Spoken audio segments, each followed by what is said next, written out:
السلام علیکم دوستوں، میں ہوں علی جاوید نقوی۔ امریکہ اور اسرائیل کے ایران پر حملے جاری ہیں۔ ایران بھی اسرائیل اور امریکی فوجی اڈوں کو نشانہ بنا رہا ہے۔ امریکہ اور اسرائیل دونوں کو ایران کے اتنے شدید رد عمل کا اندازہ نہیں تھا۔ روس اور چین جنگ بندی کے لیے سفارتی رابطے کریں، لیکن امریکی وزیر خارجہ نے روس اور چین کی کوششوں کا مذاق اڑاتے ہوئے کہا کہ ان کا اس جنگ سے کوئی تعلق نہیں، اس میں جنگ میں کوئی کردار ہی نہیں۔ عالمی سیاست میں ملکوں کی دوستی سے زیادہ اہم ان کے مفادات ہوتے ہیں اپنے۔ روس اور چین بظاہر ایران کی حمایت کر رہے ہیں، لیکن دوسری طرف روس اس جنگ سے بھرپور مالی فائدہ اٹھانے کی کوششیں کر رہا ہے۔ ایک طرف اس نے یورپی ممالک کی گیس بند کرنے کی دھمکی دے کر مطالبہ کیا کہ اس پر عائد پابندیاں ختم کی جائیں۔ دوسری طرف امریکہ سے رابطہ کر کے روس نے پیشکش کی ہے کہ ابنائے ہرمز بند ہونے پر پیٹرول کا جو عالمی بحران پیدا ہونے کا خدشہ ہے، روس دنیا کی تیل کی ضروریات پوری کر سکتا ہے، بس اس پر سے پابندیاں اٹھا لی جائے۔ آپ دیکھیں، امریکہ نے اب بھارت کو اجازت دے دی ہے کہ وہ 1 ماہ تک روس سے جتنا چاہے پیٹرول خرید سکتا ہے۔ روسی معیشت اس وقت دباؤ کا شکار ہے۔ یہ جنگ روس کے لیے مالی طور پر فائدہ مند ثابت ہوئی ہے۔ دوسری طرف چین عالمی مارکیٹ میں بڑھتی ہوئی قیمتوں سے بھرپور فائدہ اٹھانے کی کوششیں کر رہا ہے۔ جس کو جہاں فائدہ نظر آ رہا ہے وہ اٹھا رہا ہے۔ اصل نقصان ایرانیوں کا ہو رہا ہے۔ دوسری طرف یہ خبریں بھی آ رہی ہیں کہ امریکہ نے ایران کے اندر دہشت گردانہ کارروائیوں کے لیے، ٹارگٹ کلنگ کے لیے بلیک واٹرز کی طرز پر ایک ریٹائرڈ فوجیوں اور کمانڈوز کی بھرتی شروع کر دی اور کانٹیکٹ سے رابطہ بھی کر لیا ہے۔ اس کا فائدہ یہ ہوتا ہے بلیک واٹر ٹائپ تنظیمیں بنانے کا کہ امریکہ کو اپنی عدالتوں یا کانگریس کے آگے جواب دے نہیں ہونا پڑتا ہے کہ وہ بے گناہ لوگوں کو قتل کیوں کر رہے ہیں ایران میں جا کر، دوسرے ملکوں میں جا کر۔ امریکہ نے کردوں کو بھی مالی اور فوجی مدد کرنی شروع کر دی تاکہ وہ ایران کے اندر دہشت گردانہ کاروائیاں کریں۔ مشرق وسطیٰ کی تاریخ اس حقیقت سے بھری پڑی ہے کہ یہاں بہت سی جنگیں ابتدا میں محدود کارروائیوں کے طور پر شروع ہوئی، مگر آہستہ آہستہ وسیع اور طویل تنازعات میں تبدیل ہو گئی۔ اس کی وجہ صرف غلط اندازے نہیں بلکہ خطے کی جغرافیائی اور اسٹریٹجک ساخت ہے۔ ایک بار جب پہلا میزائل فضا میں بلند ہوتا ہے تو اس کے اثرات صرف 2 ملکوں تک محدود نہیں رہتے، بلکہ پورے خطے کے باہم جڑے ہوئے سلامتی اور معاشی نظام کو بھی اپنی لپیٹ میں لے لیتے ہیں۔ ایران کے گرد اس وقت جو صورتحال بنتی جا رہی ہے وہ اسی منطق کی واضح مثال دکھائی دیتی ہے۔ اس وقت 12 سے زیادہ ممالک کی فضائی حدود مکمل طور پر بند ہے۔ لاکھوں سیاح جو ہیں مشرق وسطیٰ میں پھنسے ہوئے ہیں اور انہیں ہنگامی طور پر نکالنے کا کوئی منصوبہ امریکہ اور اس کے اتحادیوں کے پاس نہیں ہے، کیونکہ انہوں نے ایسا سوچا ہی نہیں تھا۔ اس وقت چین، روس، ترکیہ، برطانیہ، جرمنی اور فرانس کوششیں کر رہے ہیں کہ کسی طرح جنگ کو رکوایا جائے تاکہ یہ پھیلے نہ، لیکن امریکہ کسی کی بات سننے کو تیار نہیں۔ صدر ٹرمپ نے اب یہ مطالبہ شروع کر دیا کہ ایران کے نئے سپریم لیڈر کا انتخاب ان سے پوچھ کر کیا جائے۔ دوسری طرف ایران نے واضح طور پہ کہا کہ ایسا ممکن ہی نہیں اور وہ جنگ جاری رکھیں گے۔ امریکی نشریاتی ادارے CNN کی تحقیقات میں ایران کی جنگی کامیابیوں کی تصدیق کی گئی ہے۔ CNN کی تحقیقاتی رپورٹ کے مطابق سیٹلائٹ تصاویر سے اس کا جو انہوں نے تجزیہ کیا ہے، اس میں ایران نے جنگ کے آغاز میں ہی اردن میں امریکہ کو جو جدید ترین تھاٹ سسٹم کا ریڈار سسٹم تھا وہ تباہ کر دیا تھا۔ متحدہ عرب امارات میں بھی 2 مقامات پر تھاٹ ریڈار کو نشانہ بنایا گیا تھا۔ تحقیقاتی تجزیے کے مطابق اماراتی ریڈار بلڈنگ کے اندر ہونے کے باعث ٹھیک طرح اس کے نقصان کا اندازہ ممکن نہیں، جبکہ قطر میں ارلی وارننگ ریڈار سسٹم بھی تباہ کر دیا گیا۔ ایران نے کامیابی کے ساتھ کمیونیکیشن ریڈار اور جاسوسی آلات کو نشانہ بنا کر ایئر ڈیفنس سسٹم کو کمزور کر دیا۔ یہ CNN کی رپورٹ میں آپ کو بتا رہا ہوں۔ امریکہ اور اسرائیل کی جانب سے شروع کی گئی فوجی کارروائی شاید ابتدا میں ایک محدود اور تیز رفتار آپریشن کے طور پر تصور کی گئی ہے، لیکن حالات کا رخ اب تیسری عالمی جنگ کی طرف جاتا دکھائی دے رہا ہے۔ اس کی بنیادی وجہ یہ ہے کہ یہ تنازع ایران اور اسرائیل کے درمیان محدود نہیں رہا، بلکہ خلیج فارس کی جو عرب ریاستیں ہیں وہ بھی آہستہ آہستہ اس کے دائرے میں آتی جا رہی ہیں۔ اور عرب ممالک نے کہا ہے کہ وہ جواب بھی دیں گے کیونکہ ایران نے ریڈ لائن عبور کر لی ہے۔ ایران کے نقطہ نظر سے دیکھا جائے تو اس پھیلاؤ کی ایک مخصوص اسٹریٹجک منطق ہے۔ تہران کا موقف ہے کہ جب امریکہ کسی فوجی کارروائی میں براہ راست شامل ہو جائے، خواہ وہ فضائی حملوں کے ذریعے ہو، خفیہ معلومات فراہم کرنے کے ذریعے ہو، یا اپنے فوجی اڈوں اور تنصیبات کے استعمال کے ذریعے ہو، تو وہ باضابطہ طور پر جنگ کا فریق بن جاتا ہے۔ ایسی صورت میں خطے میں موجود امریکی فوجی اڈے، اس کا ڈھانچہ سٹرکچر جو ہے وہ ایران کے نزدیک ایک جائز ہدف ہے، اس لیے ایران دوسرے ملکوں میں امریکی اڈوں کو نشانہ بنا رہا ہے۔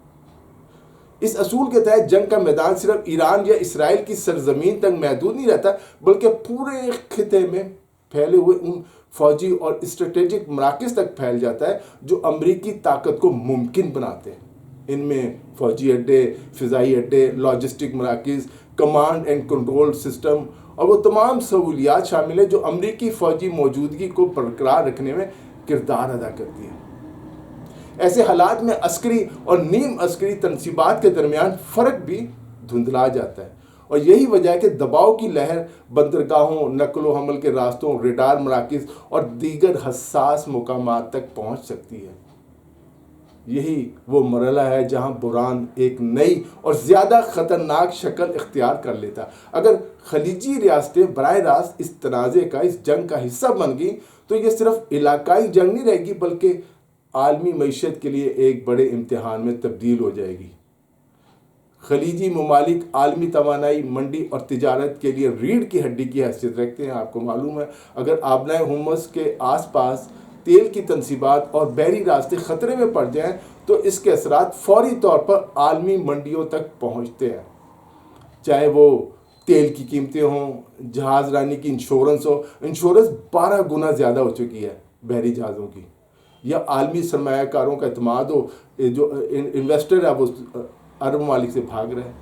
اسی دوران ایک اور مفروضہ بھی ٹوٹتا دکھائی دے رہا ہے کہ گزشتہ کئی دہائیوں سے یہ تصور موجود تھا کہ خلیج میں امریکہ اپنے اتحادی عرب ممالک کی سلامتی کی ضمانت دے سکتا ہے۔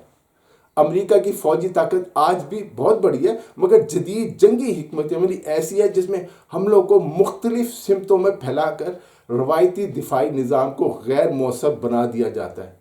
جب خطرات منتشر ہوں اور حملوں کا مقصد علاقے پر قبضہ نہیں بلکہ معاشی اور سیاسی عدم استحکام پیدا کرنا ہو تو مضبوط ترین دفاعی ڈھانچہ بھی رد عمل کی حالت میں دکھائی دیتا ہے، اور ایسا ہی امریکہ اور اس کے اتحادیوں کے ساتھ ہو رہا ہے۔ اگر خلیجی دارالحکومتوں کو یہ احساس ہونے لگے کہ واشنگٹن کا دفاعی سایہ پہلے جیسا قابل اعتماد نہیں رہا، امریکہ پر اعتماد نہیں کیا جا سکتا، تو خطے کی سلامتی کا پورا ڈھانچہ ہل سکتا ہے۔ اس کا مطلب یہ نہیں کہ خلیجی ممالک فوری طور پر امریکہ سے دور ہو جائیں گے اور روس یا چین کے قریب ہو جائیں گے، ایسا تو نہیں فوری طور پر ہوگا۔ ان کے دفاعی نظام اور ادارہ جاتی تعلقات اب بھی امریکہ کے ساتھ گہرے، تاہم اس کا ایک واضح مطلب یہ ضرور ہے کہ خطے کے ممالک اب اپنی سفارتی اور اسٹریٹجک ترجیحات میں تبدیلیاں لا سکتے ہیں تاکہ آئندہ بحرانوں میں ان کے پاس زیادہ آپشن موجود ہوں۔ اس کے باوجود خلیجی ممالک کا فوری رجحان واضح ہے، اگرچہ بعض حلقوں میں جوابی کارروائی کی، بعض ممالک کے جو سربراہان ہیں وہ کہہ رہے ہیں ہم جوابی کارروائیاں کریں گے، لیکن زیادہ تر عرب ریاستیں جنگ میں شامل ہونے کے بجائے کشیدگی کم کرنے کی کوششوں میں ہیں۔ ان کے لیے جنگ میں کوئی ایسا فائدہ نہیں جو اس کے خطرات کے مقابلے قابل ذکر ہو۔ جنگ سے داخلی سلامتی کے مسائل بڑھ سکتے ہیں، سرمایہ کاری متاثر ہو سکتی ہے، ٹورزم ختم ہو سکتی ہے، تجارت اور فضائی آمد و رفت میں خلل پڑ سکتا ہے، اور وہ مستقل جوابی حملوں کے ہدف بن سکتے ہیں۔ اس لیے اس وقت سفارتی میدان کی اہمیت فوجی میدان سے کم نہیں رہی۔ اصل سوال یہ نہیں ہے کہ کون زیادہ طاقتور حملہ کر سکتا ہے، بلکہ یہ ہے کہ کون اس بحران سے نکلنے کا قابل اعتماد راستہ فراہم کر سکتا ہے۔ روس کا کردار کئی ممالک سمجھتے ہیں کہ حوصلہ افزا اور وہ کوششیں کر رہا ہے، اسی طرح چین کے کردار کی بھی بات ہو رہی ہے۔ حال ہی میں روسی صدر پیوٹن نے خلیجی ممالک کے رہنماؤں، متحدہ عرب امارات، قطر، بحرین اور سعودی عرب ان سے فون پر رابطے کیے ہیں۔ یہ صرف ایک رسمی گفتگو نہیں تھی بلکہ کشیدگی کے عروج کے وقت ایک سفارتی راستہ پیدا کرنے کی کوشش تھی۔